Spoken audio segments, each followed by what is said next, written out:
वार्षिक परीक्षा 2023-24 के लिए कक्षा 9 की हिंदी का पेपर ही आपके सामने है। और अगर आपके हिंदी का पेपर होना बाकी है तो इस पेपर को जरूर देख लेना। किसी जिले में आपके हिंदी का पेपर हो चुका है और मेरे को किसी बच्चे ने भेजा है, आप भी हमें अपना पेपर इस नंबर पे भेज सकते हैं 7568350069 पे। और पेपर की ऐसे साफ PDF बनाकर पूरा पेपर हमें भेज देना है। तो अगर आपके हिंदी का पेपर होना बाकी है तो ये पेपर आप पूरा जरूर देख लेना। इन्हीं में से कई सारे क्वेश्चन आपको देखने को मिल जाएंगे। आइए वीडियो को शुरू करते हैं और इसके इंपॉर्टेंट क्वेश्चन यहाँ पे देख लेते हैं। और इनमें से कई सारे क्वेश्चन आपको हूबहू आपके पेपर में देखने को मिलेंगे। पहला प्रश्न आपके सामने है ये वार्षिक परीक्षा 2023-24 के लिए आपके पेपर होने वाला है, उसका लिए हिंदी का है। 100 नंबर का पेपर होगा और 3.25 घंटे का समय मिलेगा।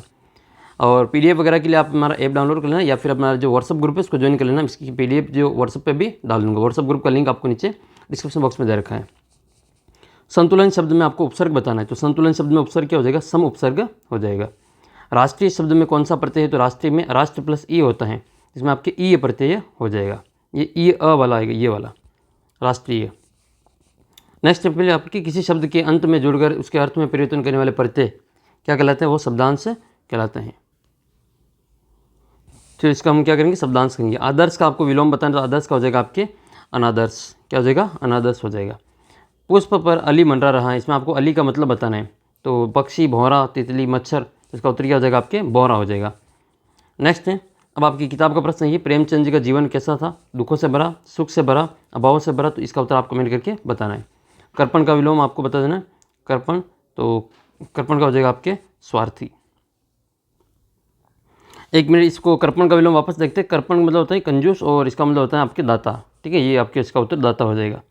नेक्स्ट है मदन मेहनत करके परीक्षा में सफल हुआ, प्रयुक्त वाक्य कौन सा है? तो ये आपके जो सरल वाक्य का उदाहरण है। नेक्स्ट है मुट्ठी गर्म करना। मुट्ठी गर्म करना मुहावरे का अर्थ हो जाएगा आपके रिश्वत देना। उमा ने कहाँ तक शिक्षा प्राप्त की थी? तो अपने किताब के अनुसार जो पाठ है उसके अनुसार उमा ने जो BA पास की थी। इसका उत्तर हम क्या करेंगे? BA करेंगे। अगला प्रश्न आपके ये, तो इसका उत्तर आप कमेंट करके बताना है कि जो मृदुला गर्ग के बचपन में गर्भ में उनका क्या नाम रखा था? अचला, चित्रा, रेणु या फिर उमा? अगला प्रश्न है कवि माखनलाल चतुर्वेदी ने किसे ब्रिटिश राज का गहना कहा है?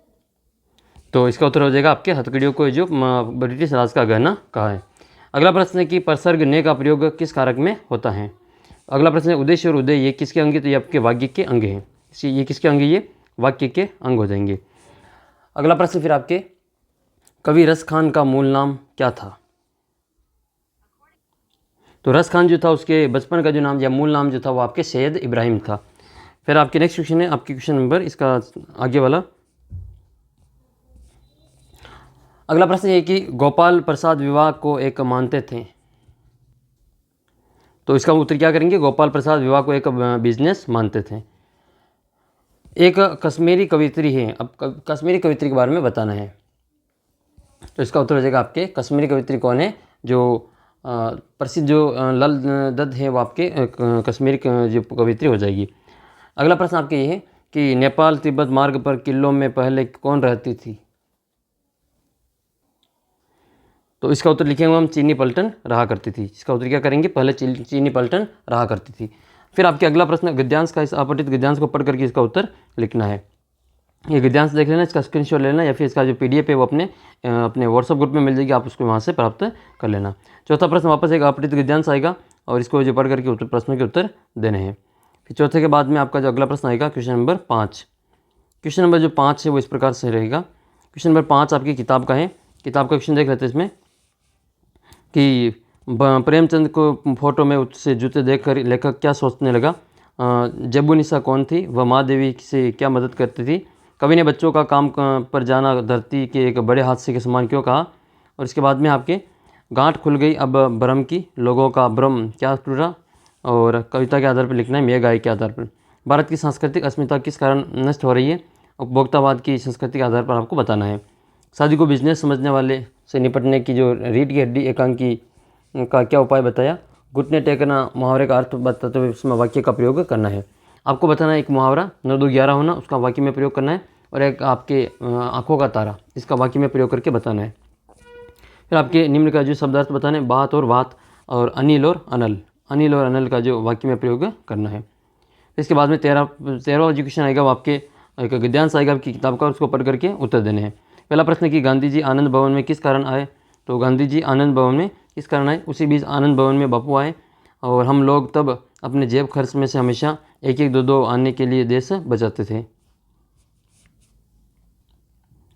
अगला प्रश्न है कि बापू ने लेखिका की कौन सी चीज़ मांग ली। तो फिर आपके अगला प्रश्न है कि लेखिका को दुख क्यों हुआ। तो ये कुछ क्वेश्चन है जिसमें आपको यहाँ पे देख के उत्तर लिख सकते हैं। लेखिका कैसे बचत करती थी, लेखिका किसके लिए पैसे जुटाती थी, और फिर एक पठित गद्यांश के आधार पर वापस प्रश्नों के उत्तर देने हैं। अंतरिक्ष में गिर गई सारी हद गेंदें, इसमें कवि क्या कहना चाहता है। और काले के पहाड़ के नीचे दब गए, कथन में काले पहाड़ किसका प्रतीक है। कवि ने सारे विद्यालय में इमारतों में भूकंप डर जाने की बात क्यों कही, और खत्म हो जाए एकाएक, इस कथन में कवि ने क्या भाव व्यक्त किया। कवि के अनुसार दिमको ने किसे खा लिया। और 15 से 17 तक आपकी जो किताब के प्रश्न उसमें से देना है। कैदी और कोकिला पाठ में कवि और कोयल के माध्यम से क्या कहना चाहता है। मेघ के आगमन की तुलना किससे की और क्यों की। वाक्य किसे कहते हैं। रचना की दृष्टि से वाक्य के प्रकारों का वर्णन करना है। फिर आपके खंड 2 में एक कवि या लेखक का आपको जो जीवन परिचय पूछेंगे। राजेश जोशी के जीवन परिचय और उनकी रचनाओं का वर्णन, और महादेव वर्मा या फिर इसकी रचनाओं का वर्णन। जयपुर निवासी अपने मित्र पुष्पेंद्र को राष्ट्रीय खेलों में तैराकी प्रतियोगिता में स्वर्ण पदक प्राप्त करने के उपलक्ष्य में बधाई पत्र देना है। या कक्षा 10 के साथ क्रिकेट मैच खेलने के लिए अनुमति प्राप्त करने के लिए विद्यालय में प्रधानाध्यापक जी को प्रार्थना पत्र लिखना है। निम्न आपकी जो बिंदु दे रखे इनमें से किसी एक विषय पर आपको 200 शब्दों में निबंध लिखना है। अनुशासन का महत्व, प्लास्टिक थैली, बेटी बचाओ बेटी पढ़ाओ, अविस्मरणीय यात्रा। और इस प्रकार से आपका जो पूरा पेपर हो अच्छे से इन प्रश्नों को अच्छे से याद कर लेना। इनमें से कई सारे क्वेश्चन आपके पेपर में देखने को मिल जाएंगे। तो ये जिस मैंने आपको जो क्वेश्चन करवाए वो सारे के सारे आपके इंपॉर्टेंट है, क्योंकि ये 2023-24 का पेपर है और ये किसी जिले में हो चुका है। आपके अगर होना बाकी है तो पेपर को अच्छे से देख लेना इनको। और इसकी PDF कहाँ मिलेगी, अपने व्हाट्सएप ग्रुप में मिल जाएगी, जिसका लिंक वीडियो के डिस्क्रिप्शन बॉक्स में दे रखा है, या फिर आप प्ले स्टोर से अपना जो एंड्रॉइड ऐप है इसको डाउनलोड कर लेना। आपका पेपर हो जाए तो आप अपने पेपर की ऐसे साफ PDF बना के उसको इस नंबर पर भेज देनी है 7568350069। और पेपर के ऊपर आपको अपने का नाम और अपने ज़िले का नाम ज़रूर लिखना है। तो ये उपसर्ग वगैरह अच्छे से आपको देख लेना। एक क्वेश्चन आपके उपसर्ग का पूछा जाएगा, एक आपके प्रत्यय का आएगा, इसमें आपके विलोम शब्द पूछा गया। तो यथार्थ का विलोम आपको बताना है। एक तो यथार्थ का विलोम क्या होता है, और एक आपको पक्षी के 2 पर्यायवाची बताने हैं। नेक्स्ट फिर आपके प्रेमचंद जी के जीवन कैसा था, इसका उत्तर आपको कमेंट करके बताना है। और एक आपको ये बताना है कि मृदुला गर्ग के बचपन में घर में उनका क्या नाम था। और फिर बाकी तो मैंने आपको बता दिया लगभग। और परसग जो कर्ता ने, तो इसमें आपकी क्या जाएगा, कर्ता कारक में होता है, कर्ता ने कर्म को। फिर आपके कवि रस खान का जो मूल नाम है आपको बता दिया, सैयद इब्राहिम इसका उनका जो बचपन का नाम था। फिर गद्यांश आएगा, उसको पढ़ के दो गद्यांश आएंगे, दोनों के आपको वहीं से उत्तर लिख के बताना है। और एक आपके पठित आएगा और 2 आपके अपठित पूछे जाएंगे। तो चैनल को सब्सक्राइब कर लेना, ऐप को डाउनलोड कर लेना, ताकि आपका जो कोई भी क्वेश्चन वगैरह गलत नहीं होगा। आपके सारे जो क्वेश्चन पेपर होंगे वो सारे यहाँ पे अपलोड करेंगे।